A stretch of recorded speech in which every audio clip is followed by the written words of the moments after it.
Magandang araw po sa atin lahat. Andito po tayo sa Barangay Bonifacio, Lope de Vega, Northern Samar, kung saan po yung naroroon ang Samakaba na nabuo nating People's Organization kung saan nakatulong sa atin na maging mapayapa ang lugar ng Lope de Vega. Tara, samahan niyo po ako. So saan tayo papunta ngayon, Ray?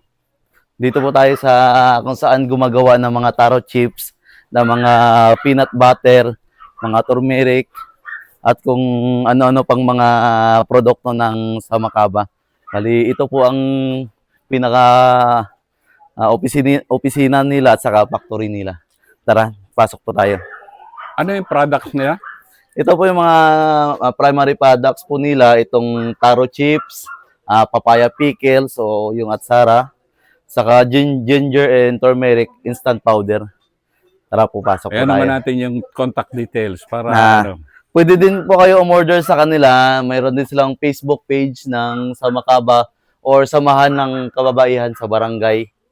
And ano din po sila, may certification from DTI.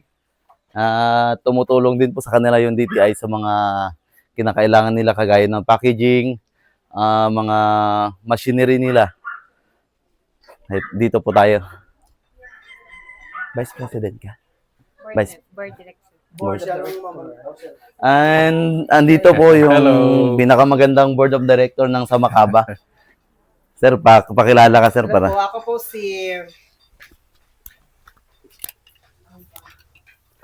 Ako po si Rusty Maseriano, ang isa sa mga board of director ng Samakaba. pwede bang i-introduce mo yung inyong mga products? Well, ito po yung mga products namin na famous sa Samakaba. Ito po yung taro chips namin na may iba-ibang flavor. As of now, 3 flavor lang ang available, which is sour cream, cheese, and barbecue. We also have here papaya pickles, and then ginger and turmeric instant powder. Binibinta po ito namin sa mga trade fair sa mall, sa Biga Mall, sa Glorieta, sa Makati, sa Robinson, and then sa Gaisano. And then mga local trade fairs. Opo, sir.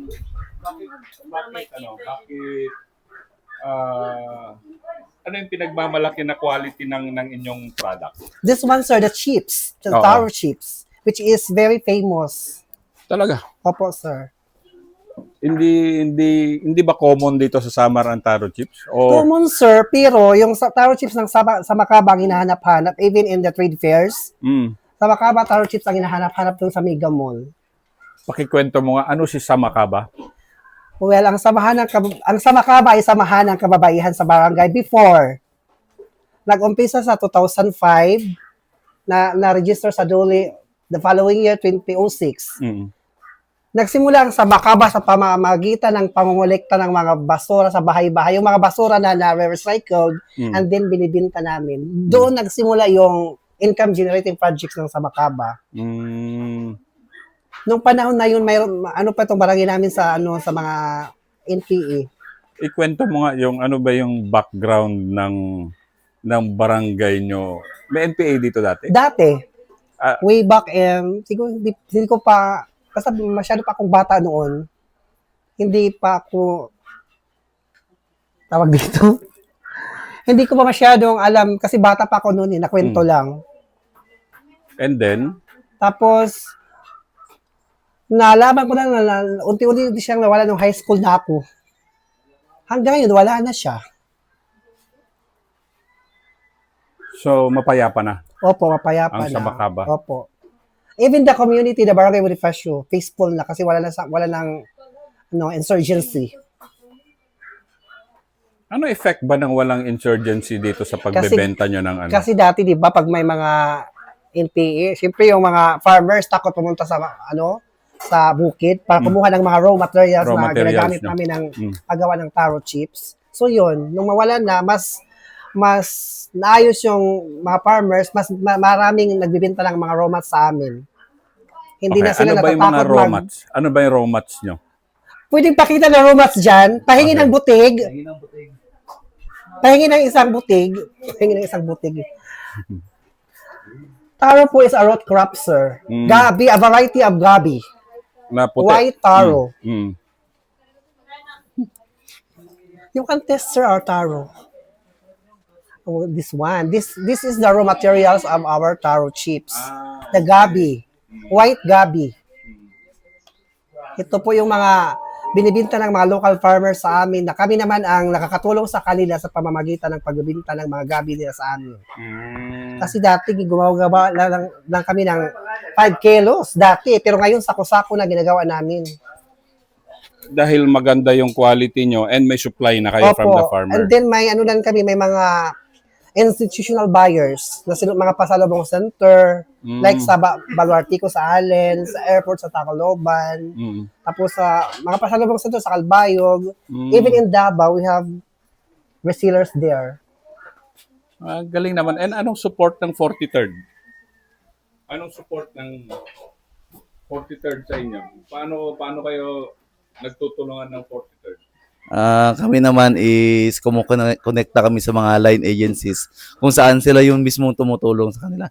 Nagiging tulay po kami kagaya ng DTI sa iba't iba pang ahensya sa mga dole para mapunduhan at saka madagdagan yung mga capital ng kanilang organisasyon.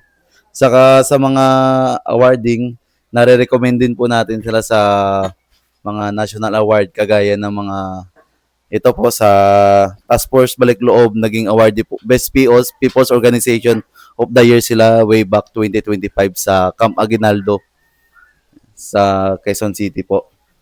Then, mas nakilala ang products nila nung anniversary din po ng OPA Pro.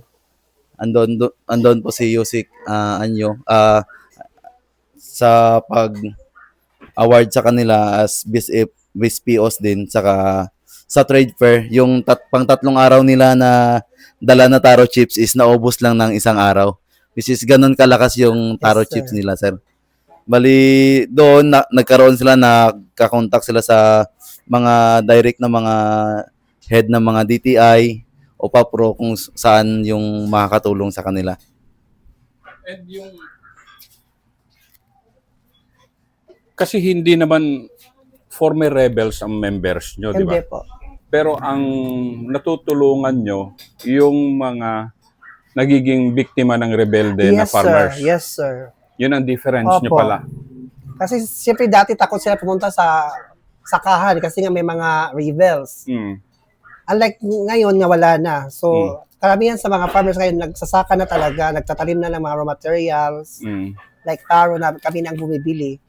Na meron silang maibagsak sa inyo katulad nito ngayon. So, example, itong taro na ito, magkano nyo binibili 1 kilo? 1 kilo is more or less 30 pesos. 30 pesos to 50 pesos per kilo. Ito mga half kilo Depende, siguro sir, sa klase. Kasi kinaklas din namin yung pag maliliit, mas mura. Pero pag malalaki, mas mahal. Pero ito, talaga yung mga farmers nito, yun sa inland barangays dito. Yes, sir. Sa mga remote barangays na nagdadala dito ng kanilang mga raw materials. Pero marami rin dyan, yung mga former rebels siguro. Yes, sir. Meron ba yung mga former rebels sa inyo nagtitinda na rin? Mga dating rebelde na... Sa barangay Cagabisarag siguro kasi doon yung dating maraming rebels. Pero maraming wala na siguro. Kasi mga nag-surrender na. Pero what I mean, yung mga nag-surrender, maari sila na yung nagtatanim para yes, bentahan sir, kayo. parang ganun. Kasi one of the surrender nag-supply na sa amin ng raw materials. One of the surrendery. Most particularly doon sa Left River na pinagkukunan namin ng chips. Sumuro yata, Rojas ba? Yun. Nagdadala na sila dito ng taro. Na who would ever imagine na isang sikat ngayon na samahan sa Makaba at isang sikat na produkto dito sa Samar at magiging sikat sa buong Pilipinas ay made in Barangay Bonifacio, Lope de Vega. Gaano ka kapasalamat na may military na 43rd IB na nandito kasama nyo? Very much, sir. Thankful po na kasama namin ang 43rd IB kasi mula lang magkaroon ng 43rd IB, maliban sa naging peaceful yung community, nakilala din ang aming products doon sa National Capital Region kasi they invited us to participate during the trade fairs at Glorieta in Makati last year, 2 years ago, twice na, 2024 and 2025, if I'm not mistaken, which is day 1 pa lang sold out na yung product namin. Tradition ha, second day, wala na kaming nabenta doon. 10 karton. Ano? Oo, yes sir, ganun kabilis doon sa Makati. Ano yung contact number niyo para Andyan po yung contact number namin. Ito yung ano, sir, mabenta sa lahat, sir. Itong This is sour the and best cream. seller, the sour and cream. This is the best seller of our products. Kasi pag gumagawa kami nito, hindi nag-isang linggo, ubos na. Kasi maraming walk-in buyers din na pupunta dito mula sa iba-ibang bayan. So for example, yung sour and cream niyo, magkano yan? Ganyan. Dati kasi nung nagsimula kami, nasa ano lang to, 35 pesos. Ngayon, 55 pesos na kasi nga, nagbahala ng lahat. Ang gasolina. Ako na lang ang di nagmamahal.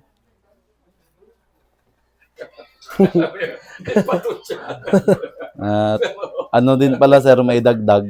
Ah? Kakatapos pala ng mga trade fair, is na-invite na sila ng kaagad na next year, sila na ulit yung sasali. Hindi pa May mga isang araw, invited na kaagad. May mga schedule na kami sir ng trade fair na kasali kami.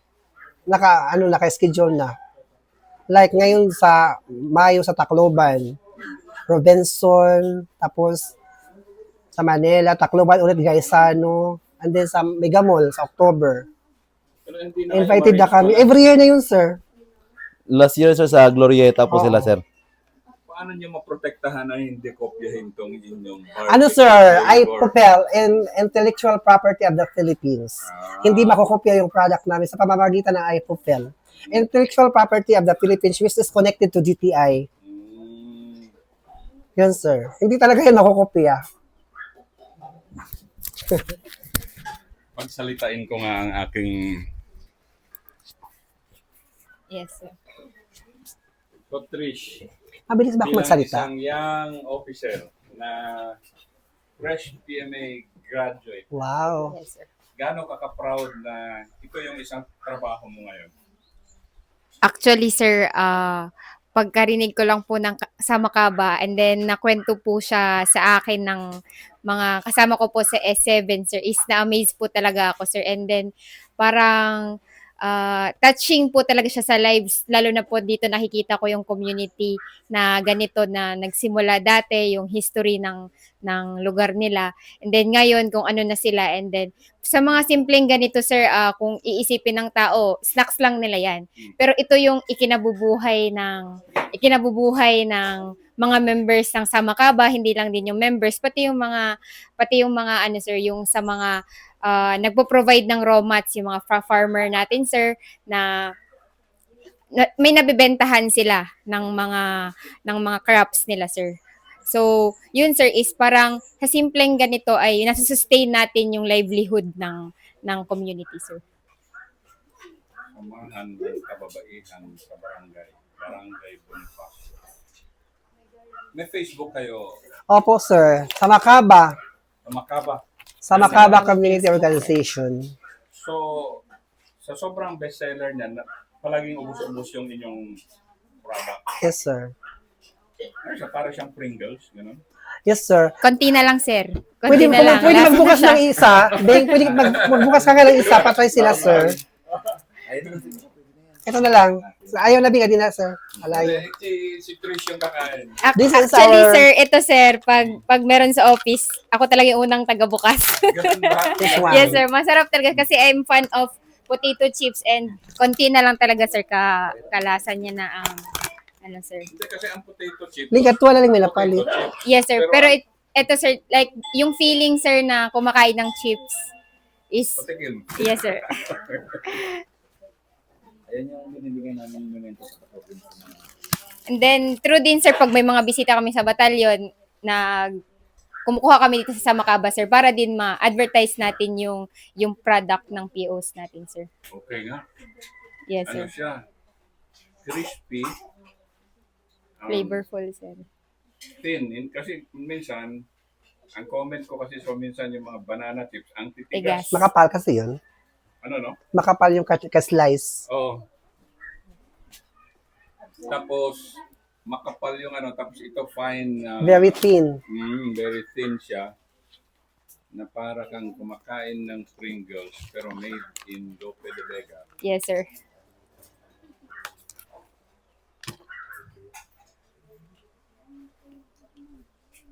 Nice one. Thank you. Ma'am, sa samahan ng mga kababaihan, paano nyo po ba ito nasimulan? At ano po yung mga parang adhikain nyo, ba't sinimulan nyo yung ganitong samahan? Okay. Dati kasi itong barangay namin is infiltrated siya ng mga taong labas. So, dati yung mga tao dito is walang ibang ginawa kundi yung suporta nandoon sa kanila. Hanggang ako, 14 years old lang ako dati, napahinto ako sa pag-aaral kasi nga malakas yung suporta ko doon sa kabila. Tapos palagi akong kinukuha nila na mag-attend ng mga parang training para pagbalik ko dito, ako yung kukuha ng mga bata na i-organize ko din para sila yung kasama ko sa pagsuporta doon sa kanila. So, nung 2014, kalakasan na ng yung mga sundalo na nag-ooperate. So, kaya naisipan ko na huminto kasi nga nasakripisyo na din yung pag-aaral ko. Pumunta ako ng Maynila. So, pagbalik ko, nagpatuloy ako ng pag-aaral. Then, after that, so, dito na nabuo itong organization na nagsimula nung 2005 kung saan yung mga produkto na ginagawa namin, yung mga raw materials na ginagawa namin para doon sa aming taro chips ay binibili namin doon sa mga former rebel din sa kalapit na barangay. So, ngayon ma'am, sa ano yung mga naging development na ng organization simula dati na ikaw yung gusto, yung ano mo lang ay ma-organize yung mga dati para sa kabila. Ngayon, ano na po yung magandang naidulot at naging development nitong organization niyo? Marami na kasi mula nung nagkaroon kami ng organization, yung mga dati yung mga tao dito sa amin, yung mga kababaihan, wala lang ginagawa. So ngayon, meron na. Marami na ang nabago. Tapos nabago na din yung pagsuporta nila, parang wala na. Tapos nag-focus na kung paano yung kabuhayan nila ay umunlad. Mula nung nagkaroon kami ng organization, so nag-focus na kami at saka parang nakapagbigay kami ng inspirasyon sa ibang mga kabarangay namin, hindi lang dito, pati na din sa ibang barangay kasi nakita nila kung paano umunlad ng organization namin.